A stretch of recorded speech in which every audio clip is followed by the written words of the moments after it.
Hi everyone, it's Mrs. Berry here. I hope you're all doing well. I have a really special book to share with you today. It's called Mercedes and the Chocolate Pilot, a true story of the Berlin airlift and the candy that dropped from the sky.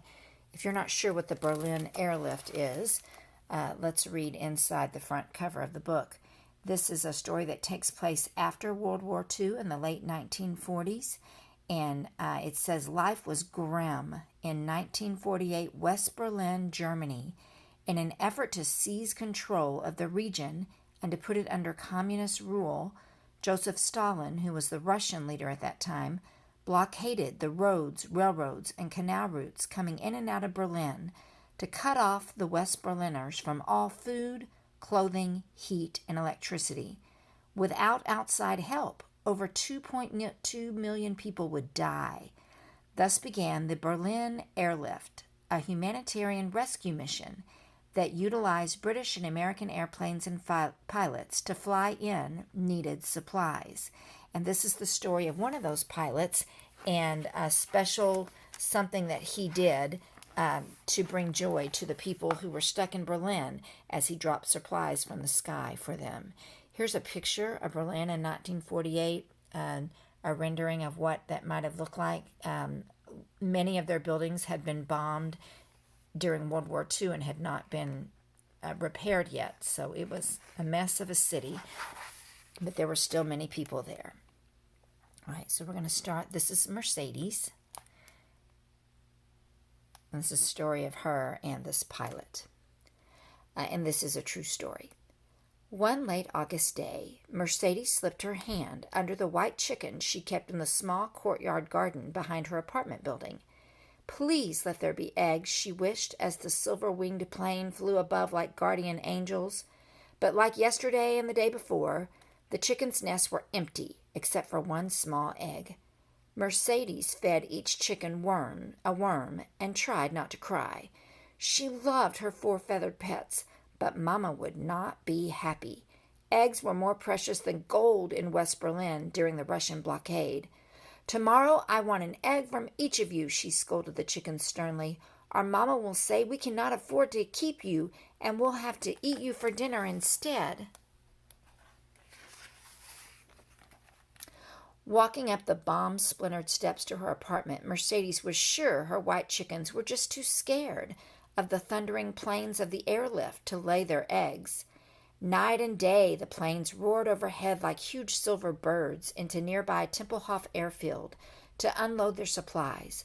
But Mercedes would never complain about the great soaring grocery stores that everyone called raisin bombers because they carried yummy raisins to eat. They carried flour and clothing and coal, too. Those were things that people couldn't buy on their own anymore because of the Russian blockade. And something else.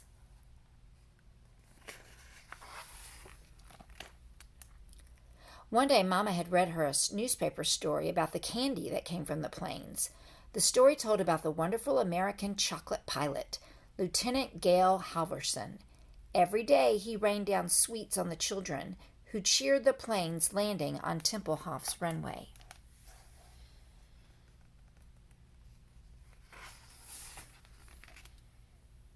As Mama read, Mercedes learned how the tall, friendly pilot had talked with his children one day at the fence near the runway's end. The children didn't ask him for candy, Mama read, only sweet freedom. Still, before he had to go, he searched his pocket for gum, but he found only 2 sticks, and there were 30 children. What did he do, Mama? Mercedes asked. He split the sticks for 4 lucky children, Mama read, and the others tore slivers of foil to smell as their sweet treats. Can you imagine that?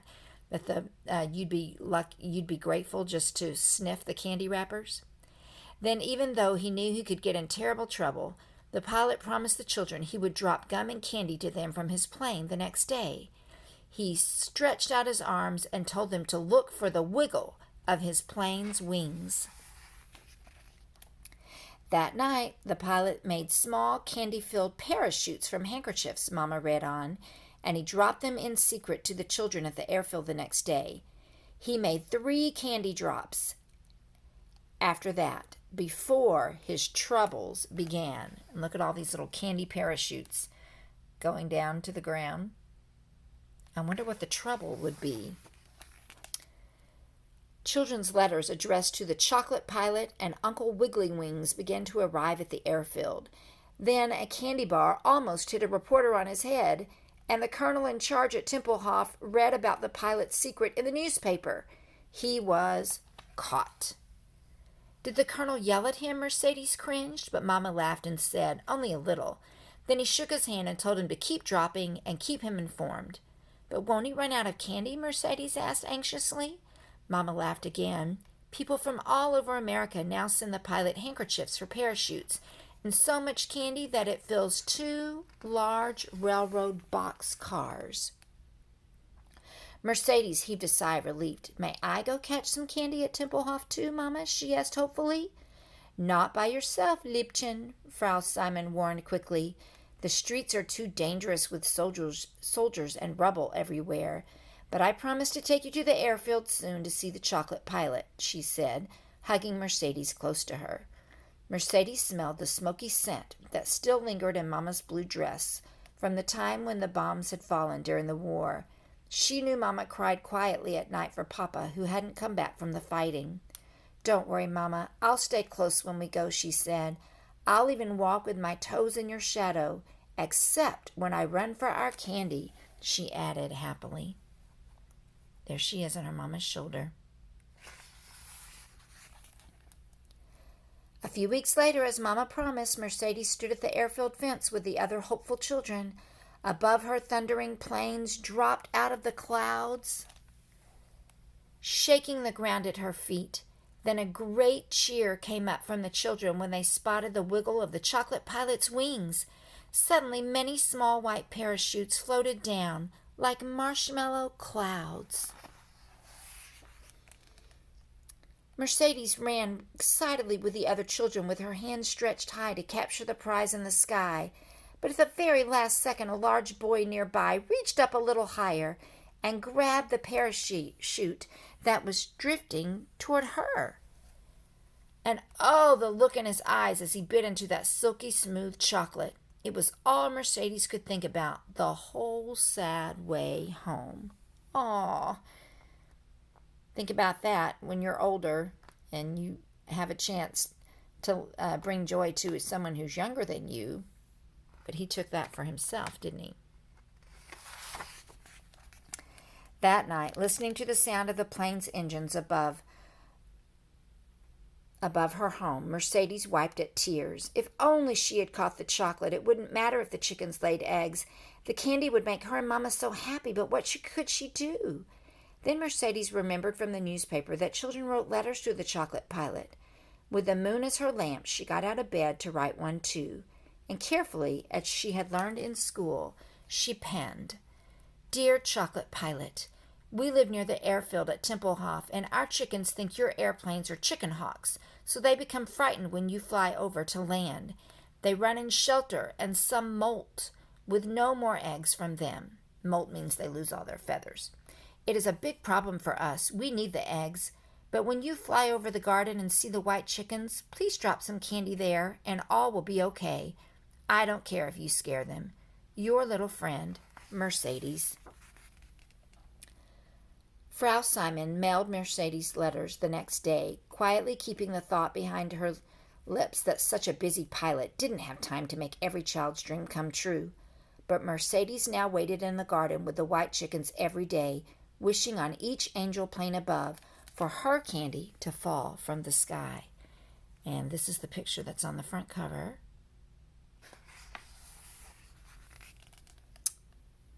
Returning to Rhein-Main Air Force Base in Frankfurt, where he slept and ate between 3 round-trip flights into Berlin each day, Lieutenant Gail Halvorsen put down a handful of letters on his cot. It was late October.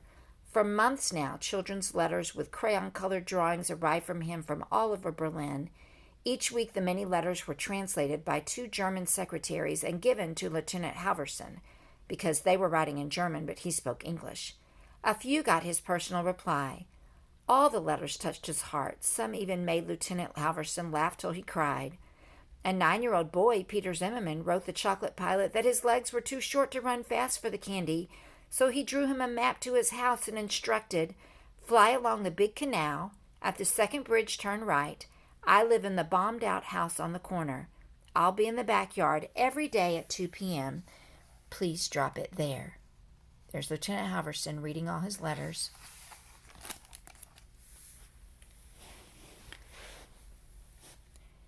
Lieutenant Halverson tried to find Peter's house from the sky, but when he couldn't, he boxed up candy bars and gum and sent them to Peter's address by West Berlin post. But not before he'd heard from Peter again, saying, "No chocolate yet. You're a pilot. I gave you a map. How did you guys get into the war anyway?" Now on this late October day, Lieutenant Halverson quietly opened today's letters. One by one he read them. Then he lingered over a letter from a little girl with white chickens in her courtyard garden.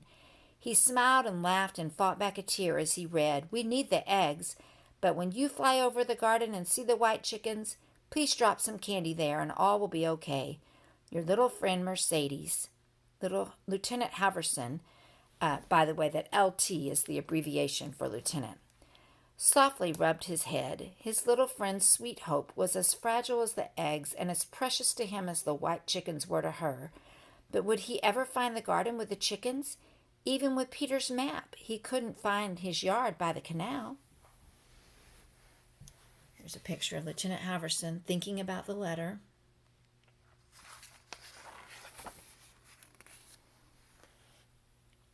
There's the bombed-out buildings. As October days passed into November, a thick, soupy fog began to blanket Berlin's sky. Walking home with Mama, Mercedes prayed the pilots would be safe today. She prayed, too, that the fog would lift so the chocolate pilot could find her chickens in the yard at last.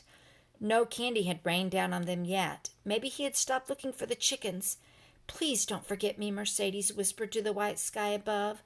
Frau Simon saw the troubled look on Mercedes' face. She squeezed her little hand with love, but said nothing. But once inside their apartment at 15 Hanelstrasse, Frau Simon couldn't wait to give Mercedes the surprise that had come for her earlier that day. It was a package mailed from Tempelhof Airfield, all neatly wrapped in brown paper and tied with string. Quickly, Mercedes tore into the package.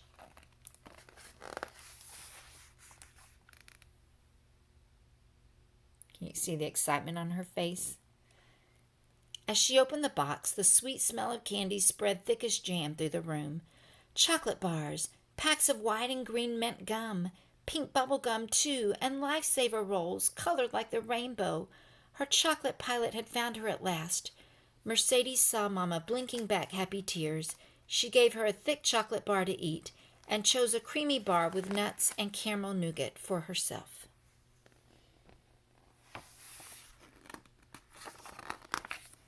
She slipped off the wrapper and peeled back the silver foil.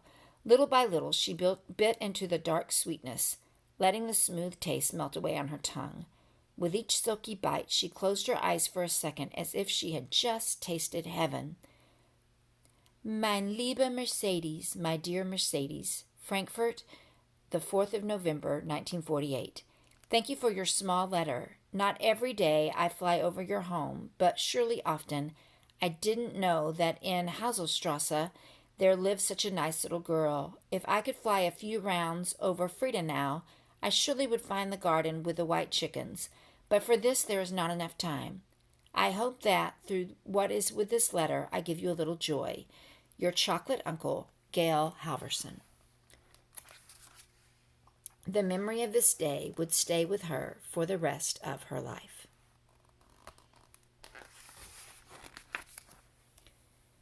A few months later, in January of 1949, Lieutenant Halverson thought of little Mercedes and Peter Zimmerman and all the children in Berlin as he flew out of Tempelhof for the very last time. It didn't seem possible that his 7th-month tour of duty in the Berlin airlift had ended. He was sad to go, but as the clouds parted toward America, he smiled, knowing his candy drops to the children would go on with the help of trusted pilot friends. What Lieutenant Halverson didn't know that day was that his story in Berlin wasn't over yet.